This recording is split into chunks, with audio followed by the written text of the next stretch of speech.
మెరిసే పసిపాపల్లా, చేదతో బావులలో గలగల, చెరువులో బాతుల ఈతల కళ, చేదుగా ఉన్న వేపను నమిలే వేళ, చుట్ట పొగ మంచుల్లో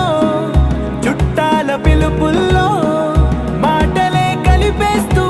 మనసారా మమతల్ని పండించి అందించు హృదయ